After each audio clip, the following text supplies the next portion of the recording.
lectures in Germany, but they were cancelled in Stuttgart and in Berlin. So political correctness is really, it's going around all over the world. Or what is your impression? Is it especially bad in Germany? And it's a shame for my country, actually. But what do you think of that? Is it coming everywhere that you can't, that free speech isn't anymore? Germany is a tyranny, masquerading as a free country. Something like 14 venues in Germany either took our booking and then cancelled after the ultra-Zionist hate groups lied about what I would say, or they wouldn't take the booking in the first place. It's an extraordinary thing that Germans will walk along the street every day thinking they live in a free country, thinking that they have a democracy, that they are not a dictatorship, when the opposite is the case. What happens is, if a venue takes a booking, once the address and location is revealed, the tickets go on sale, ultra-Zionist hate groups, ironically, who say we must stop hate while being full of it. Because what do these ultra-Zionist hate groups seek to do? They seek to make the public hate their targets. They demonize their targets, trying to get the public to hate them. So they're hate groups, and they are the very epitome of everything they claim to stand against.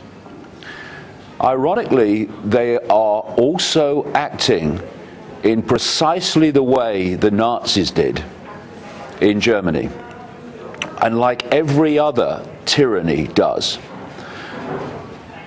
If you're going to control a country in a dictatorial way, you have to control the flow of information. The Nazis did this. What did the Nazis do when they were seeking power and imposing total power?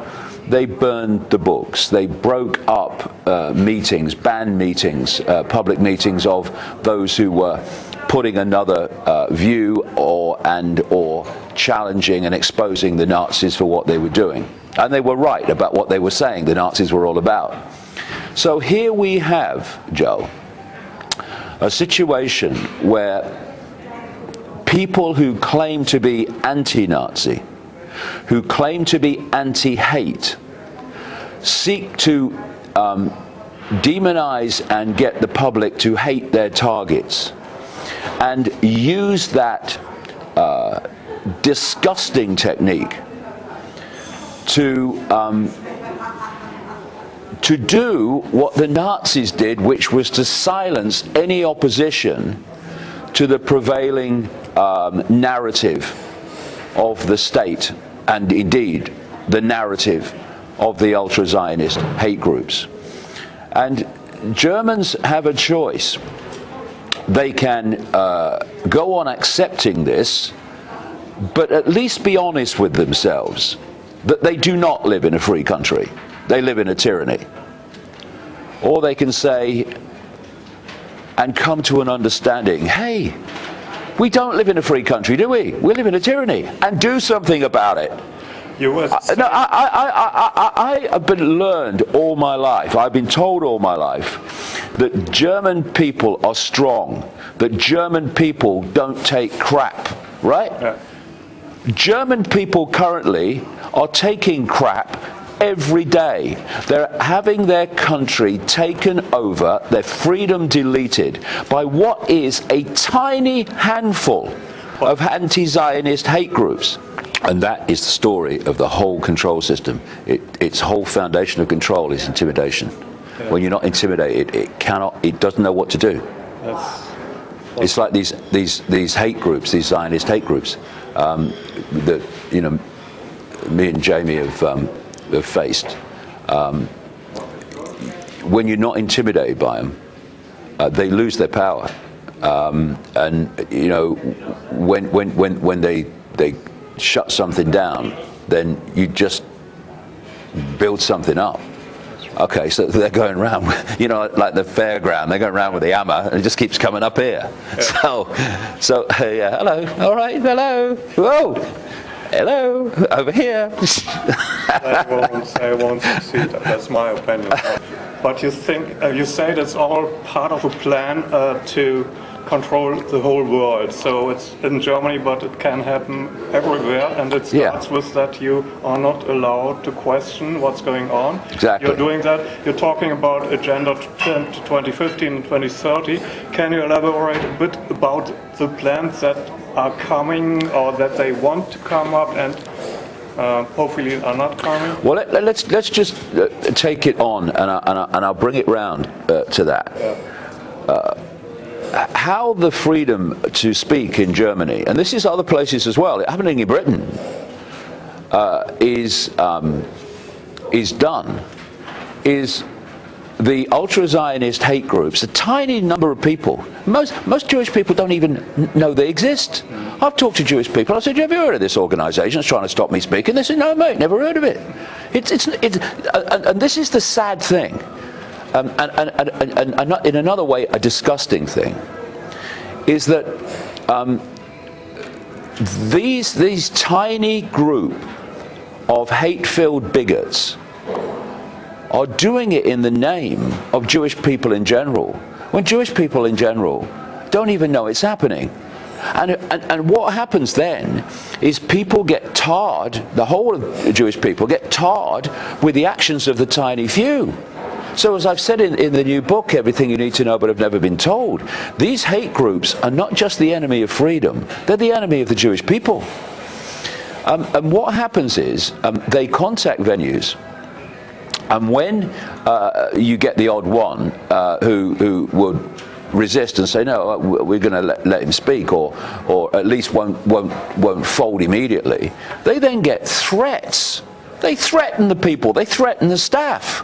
They threaten the venue or the venue group or the hotel group with financial consequences and a boycott if they allow me to speak. Not only in Germany. Not only in Germany. No, not only in Germany. Yeah. Increasingly wider and wider. But Germany is fundamentally a major example of this. What this is part of, to go into the wider question you pose, it is an expression of this absolute global war on freedom of speech. And it's happening for this reason. If you're going to control a vast number of people, and there's only a few of you, you have to control the flow of information, because you can't control them physically. They want to do that with technology and what's called transhumanism, but at the moment they have to control people by controlling one simple thing: the people's perception of reality, the people's perception of events. These ultra-Zionist hate groups, for instance, as an example, are trying to manipulate the perceptions of the population and the perceptions of these venues that I'm some kind of hate preacher, when I'm talking about the fact we need to love each other. I'll leave the hate to them. And so if you control perception, you control people's behavior, you control what they will believe, what they won't believe, what they'll do, what they won't do, what they'll challenge, what they won't challenge, what they'll accept, what they won't accept. Now, what has been happening with the development of the internet is that the internet is a almost perfect system of perception manipulation and mass surveillance. And that's what the internet was created for. That's why DARPA, the technological development arm of the Pentagon, claims that it created the internet. 1969 or something already. Yeah. This has been planned all along. I mean, when something hits the public arena, that's only when you see it. It's been planned long before. But if they were going to sell this mass surveillance, mass perception manipulation technology called the internet, It's no good bringing it in the form that you want it, because people will say, what's the benefit for us? It's just a control system, go away. So you have to sell it the benefits of it. So when the internet came in, we've been through this period, fast closing by the way, where there was the free flow of information, where you could speak your truth and have your opinion and reveal your evidence without censorship. But that was never the plan of where it was supposed to end. That was to get people hooked. That was to get everything connected to the internet. It was to get the internet as the prime central means of global communication between people. What we've been seeing now, and these ultra-Zionist hate groups are a part of it, is the deletion, the blatant, in-your-face deletion now of the parts of the internet that were good for humanity, which is the free flow of information, leaving only what is bad for humanity, which is the control of the flow of information, i.e., the information from which people get their perceptions of everything from. And surveillance, actually. And the surveillance. They listen to you. Yeah, the surveillance. It's a mass surveillance system, Joe, as you well know. So this is what we're seeing now. And so you cannot divorce the ultra-Zionist hate groups trying to silence me from Google, Google-owned YouTube, Facebook, and all these other giant corporations of the internet that are now openly, they're not even hiding it, who are now openly destroying the alternative media and alternative opinion by either deleting websites or pushing them so far down the search engines that unless you're really looking for them, you'd never find them. YouTube is more and more censoring content, and it was always planned to be like that. It's a simple thing, okay? Fishing rod. Oh, the internet's great. The internet, great. You can say anything you like, right? Yeah. Oh, you only communicate through the internet now. Okay, that's good. Okay. Well, actually, we think that fake news, because we decide what fake news is, and all this other stuff where you're saying something different to the state's wisdom than the state's version of events. No, not having that. And so this is what we're seeing, and it's all been planned from the start. Google-owned YouTube, Facebook, they are monsters. They are enemies of freedom on a scale that we've hardly seen before. They are the digital book burners. They are the Nazis But isn't actually of modern day. And actually people using the internet differently than they thought. Facebook was planned. You have your contacts, you share your friends and whatever, and your parties. And actually, when I look at Facebook, there are so many critical things about what's going on, and so many spiritual things being shared. So let's look on the right side, because it looks all very disturbing.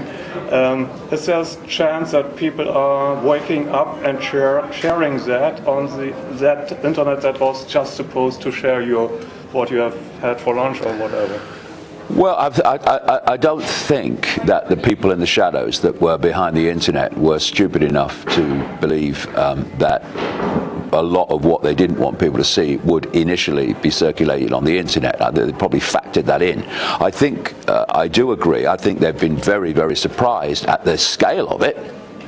And you see, what happens when you're given a certain view of the world, and that's all you get from cradle to grave, which is basically what most people get, then your perceptions are formed from that sense of reality, from that information received. What the alternative media has done in this intervening period before the censorship began is to give people another way of looking at the world and world events, and it's had a massive effect, because people have said, hold on a minute, this makes more sense than what we've been told up to this point.